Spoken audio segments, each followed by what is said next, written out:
Hola, buenas tardes amigas. Ya podemos estar aquí un miércoles más disfrutando de estos minutitos donde analizamos cómo está nuestra relación con Dios. Y bueno, miércoles atrás hemos visto algunos obstáculos que podíamos encontrarnos en nuestra vida que nos podían impedir estar o sentirnos lo cerca de Dios que anhelamos estar, ¿verdad? Hemos visto el obstáculo de la culpa, de la vergüenza y también del temor. Y nos hemos llenado de alegría viendo cómo Dios nos enseña en su palabra a cómo saltar estos obstáculos y ha provisto a través de su gracia todo lo necesario para que nada de esto nos pueda impedir el estar cerca de Él y poder disfrutar de una relación sana con nuestro Padre Celestial. Este tema de la gracia de Dios trae un poquito de controversia a veces. Hay personas que no entienden que Dios pueda mostrar su favor inmerecido al ser humano. Creen que si no te ganas el favor de Dios a través del obedecer su ley, pues Dios no te puede aceptar. Y es así como pensaban los fariseos en tiempo de Jesús. Jesús no dejaba de hablar a sus discípulos y a todas las personas del amor de Dios, de la gracia de Dios, de la misericordia que Dios tenía preparada para todo aquel que se quisiera acercar en una actitud humilde a Él. Y esto chocaba con la forma de entender de los fariseos. De hecho, les molestaba. Ellos se sentían orgullosos, tenían un orgullo espiritual, se sentían más buenos que los demás porque eran capaces de obedecer ciertos mandamientos de la ley de Dios. Creían que estaban ganando a través de esos méritos y de ese esfuerzo propio la aceptación de Dios. Y eso de que Jesús ofreciera la aceptación y el amor de Dios por gracia era algo que ellos no podían entender. Entonces siempre le estaban confrontando a Jesús y diciendo: ¿qué estás diciendo? Lo importante es la ley. En Mateo vemos uno de esos, en el Evangelio de Mateo, capítulo 22, vemos uno de esos confrontamientos donde los fariseos dicen: bueno, y este que no para de hablar de la gracia y del amor de Dios, vamos a preguntarle qué pasa con la ley, ¿no? Y dice en el verso 34 del capítulo 22, dice: entonces los fariseos, oyendo que había hecho callar a los saduceos, se juntaron a una.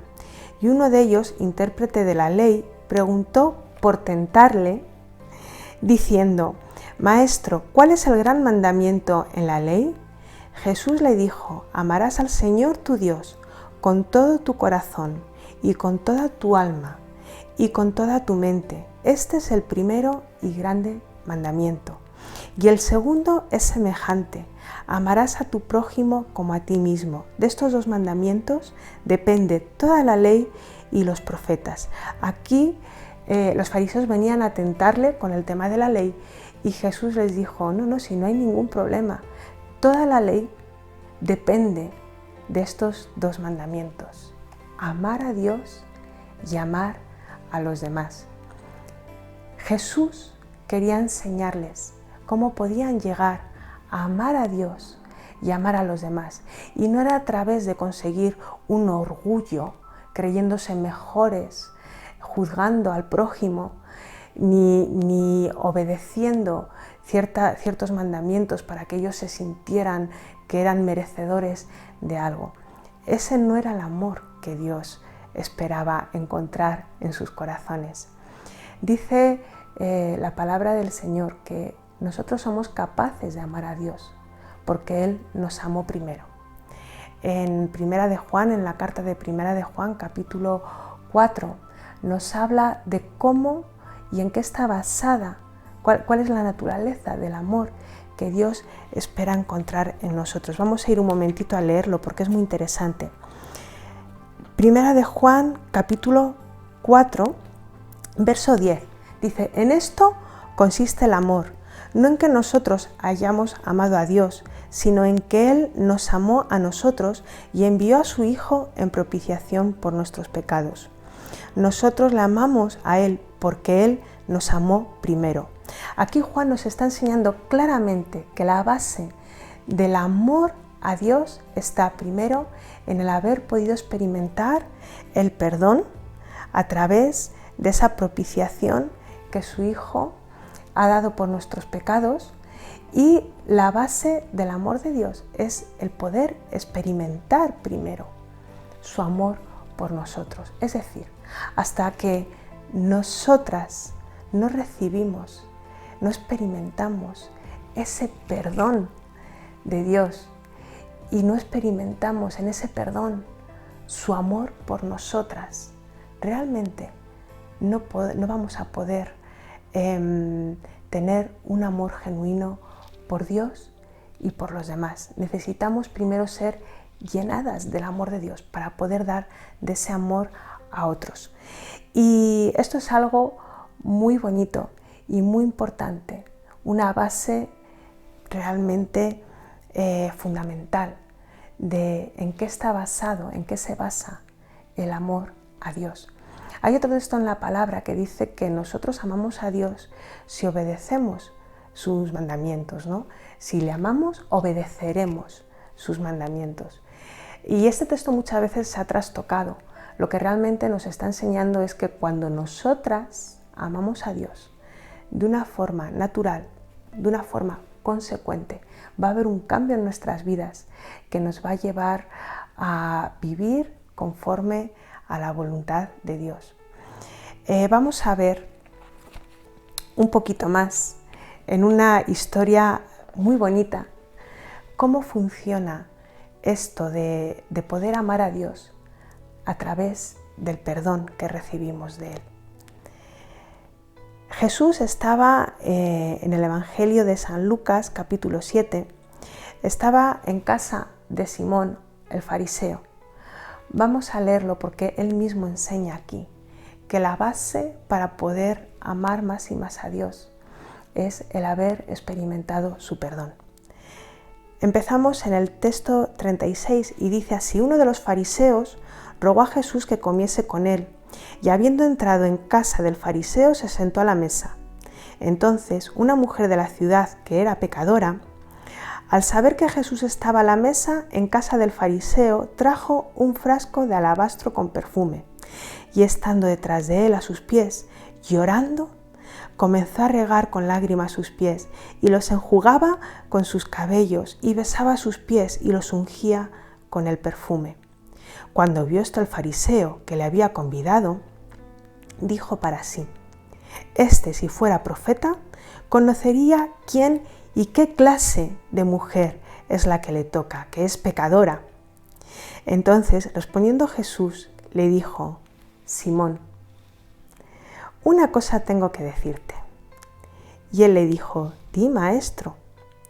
Un acreedor tenía 2 deudores. El uno le debía 500 denarios y el otro 50, y no teniendo ellos con qué pagar, perdonó a ambos.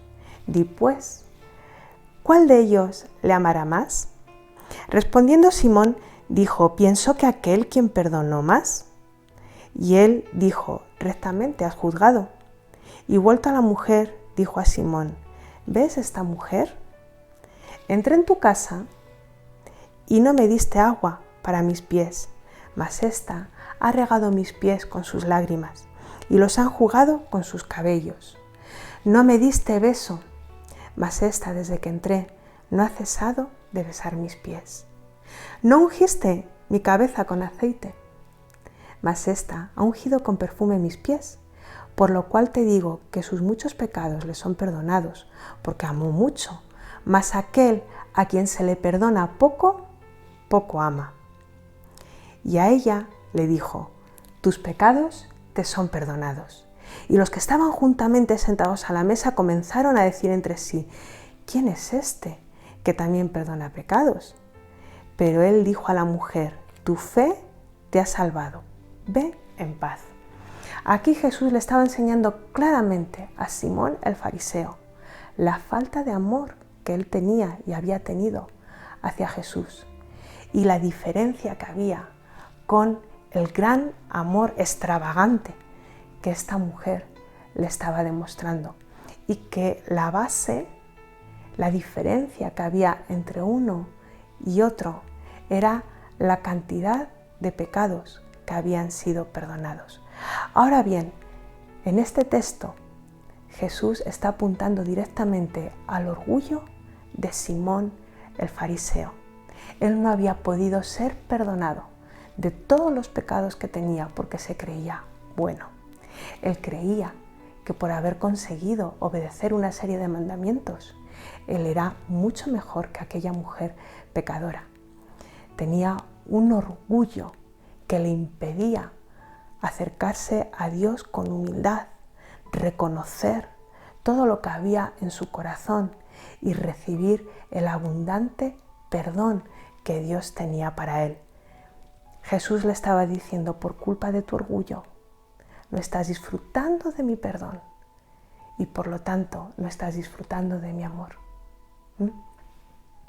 En cambio, ella humildemente vino, fue perdonada y disfrutó del amor de Dios de tal forma que ella reacciona amando a Jesús de esa forma tan extravagante, llorando a sus pies, besando sus pies, agradecida. El haber experimentado el perdón de Dios provocó en ella un amor grandísimo hacia Dios. En cambio, Simón el fariseo no tenía ese amor en su corazón. Dice Dios en su palabra que Él resiste a los soberbios y da gracia a los humildes. Si nos conducimos con orgullo, si buscamos el justificarnos a nosotros mismos, el compararnos con los demás, el querernos ganar a través de nuestro propio esfuerzo y nuestros propios méritos, el reconocimiento de Dios y de los demás, pues realmente estamos muy lejos de poder disfrutar de la gracia de Dios.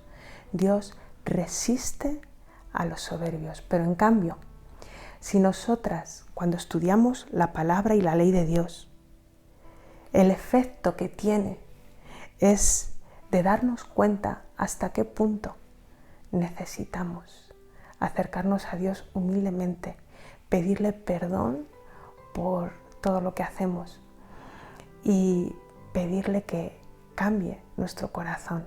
Si el leer la palabra nos lleva a un camino de humildad, de sentir que realmente todo lo que tenemos es porque Dios nos ama, por su gracia, por su misericordia y no porque merezcamos nada. Cuando nos vemos ante el estándar de perfección que deberíamos de tener y quiénes realmente somos, no podemos por menos que sentirnos humilladas. Y realmente esto provoca esa humildad de corazón que nos hace acercarnos a Dios y llenarnos de gratitud cuando vemos su perdón y su amor por nosotras. La humildad hacia Dios y la humildad hacia los demás es algo realmente importante en nuestras vidas. El orgullo es el peor de los obstáculos para poder tener una relación con Dios, porque Dios resiste a los orgullosos. Me gustaría leer Romanos 3. Romanos 3, verso 20. Dice así: ya que por las obras de la ley ningún ser humano será justificado delante de él, porque por medio de la ley es el conocimiento del pecado. El propósito de la ley de Dios es que podamos conocer hasta qué punto tenemos necesidad de la gracia de Dios. El propósito de la ley fue que realmente pudiéramos humillarnos y darnos cuenta de la necesidad que tenemos de que Dios nos cambie. En ningún momento fue el que albergáramos orgullo en nuestro corazón. Dice la palabra de Dios que por las obras de la ley ninguno seremos justificados, porque ninguno llegaremos nunca a cumplir toda la expectativa, a ser perfectos como deberíamos de ser. Pero por eso Cristo vino aquí, vino a la tierra, porque Dios quería mostrarnos su amor, su aceptación, su perdón y su gracia. Claro, aquellos que no reconocieron la necesidad que tenían de ese perdón y de ese amor de Dios, no lo recibieron. Y a día de hoy podemos caer en ese concepto religioso de querer justificarnos a través de la obediencia de la ley y de nuestros propios méritos, y que eso nos impida darnos cuenta de la necesidad que tenemos de humildemente acercarnos a Dios, reconocer realmente su grandeza, nuestra pequeñez y la necesidad que tenemos de Él. La humildad es el camino que nos lleva a poder amar a Dios, a poder experimentar su amor, experimentar su gracia, y que esa gracia y ese amor transforme nuestros corazones, nuestros intereses, y nos llene de tal forma que seamos capaces de amarle a Él y de amar al prójimo. Seamos humildes. Cuando nos comparamos con los demás, reconozcamos que todo lo que tenemos y que todo lo que somos gracias a la misericordia y a la gracia de Dios. Y no intentemos justificarnos a través de nuestros propios méritos, porque a Dios lo único que realmente le importa y lo único que realmente valora por encima de todo, y el fundamento de su ley, es que le amemos a Él con todo nuestro corazón, con toda nuestra mente, con todas nuestras fuerzas, y a nuestro prójimo como a nosotras mismas. Que el orgullo no sea ningún obstáculo para que podamos disfrutar de esa gracia de Dios y tener una relación de amor con nuestro prójimo, no de juicio, sino de aceptación, reconociendo que nosotras fallamos igual que falla todos los demás, y que lo que tenemos no es por mérito propio, sino porque Cristo ha derramado su amor en nuestros corazones. Que Dios os bendiga y que tengáis una buena semana, hermanitas. Chao, chao.